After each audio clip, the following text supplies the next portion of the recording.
On s'attaque au troisième cas et on remarque qu'en fait, pour obtenir cette R assurée, on a simplement pris cette partie-là qui correspond à l'RA2.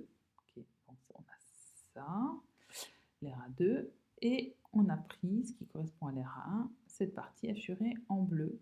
Et ça nous a permis d'obtenir donc ces parties qui sont assurées en rouge. Et donc c'est pour ça que l'air A3, ça correspond à l'air A1 du K1 plus l'air A2 du K2.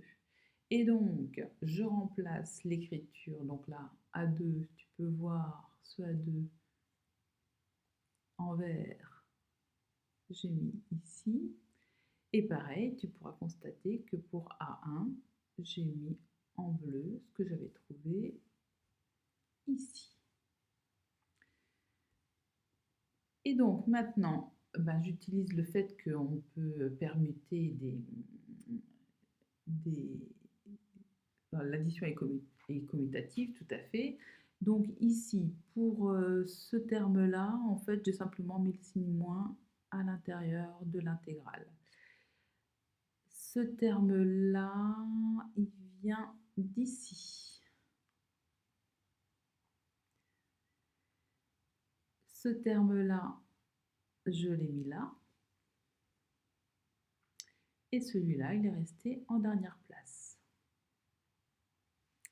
Maintenant, je regroupe ces deux intégrales-là, comme elles ont les mêmes bornes, eh bien, je peux très bien écrire d'ailleurs que c'est comme si j'avais, je les permute, hein, je peux très bien écrire que la partie verte, elle est avant la partie bleue, et comme elles ont les mêmes bornes, eh bien, j'utilise ce qu'on avait vu avec les intégrales, hein, la primitive d'une différence de fonction, c'est la différence des primitives.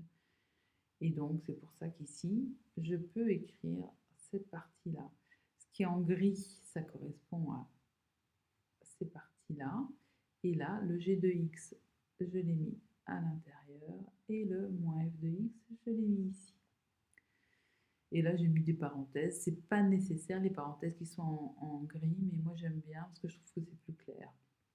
Mais si tu les oublies, c'est pas grave. Et donc, j'ai mis ce terme-là ici, ce terme-là ici, et maintenant ce plus ici, et je fais la même chose de ce côté. Donc là, j'ai les bornes moins 3 et 3, moins 3 et 3, moins 3 et 3, et donc j'écris, en fait, au lieu d'avoir ces deux intégrales-là, j'écris sous une seule, et mon f de x qui est ici, je le mets là, et le g de x qui est ici, je le mets là. Et pareil, j'ai mis des parenthèses en gris, mais elles ne sont pas obligatoires. Donc voilà pour cette écriture. Et puis maintenant, comme je veux avoir des valeurs absolues, eh bien en fait on regarde quand x est compris entre moins 4 et moins 3. Quand x est compris entre moins 4 et moins 3. G de x est plus grand que f de x, puisque le graphique vert, il est au-dessus du graphique bleu pour quand x est compris entre moins 4 et moins 3. Donc ça veut bien dire que g de x moins f de x est positif. G de x moins f de x est positif quand x est compris entre moins 4 et moins 3. Et par contre, f de x moins g de x, il va être négatif, puisque f de x est plus petit que g de x. Donc, quand j'ai la valeur absolue d'une différence et que le résultat de cette différence il est négatif, hein, comme, par exemple si tu as moins 9,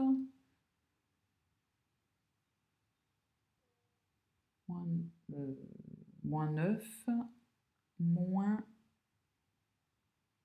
10, ça te fait moins 19. Moins 9, moins 10, moins 19. La valeur absolue de moins 19, c'est 19.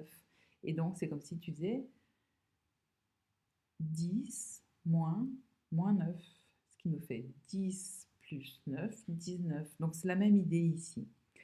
La valeur absolue de f de x moins g de x, ça va être égal à g de x moins f de x quand x est compris entre moins 4 et moins 3. On fait le même raisonnement ici. Ça va être plus simple parce que pour x compris entre moins 3 et 3, pour x compris entre moins 3 et 3, f de x est plus grand que g de x, donc f de x moins g de x est positif. Et donc, f de x moins g de x, pour x compris entre moins 3 et 3, est égal à sa valeur absolue.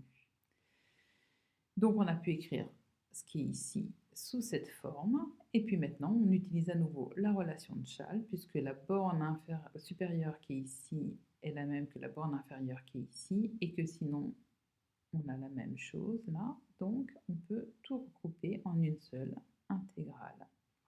Voilà pour cet exercice.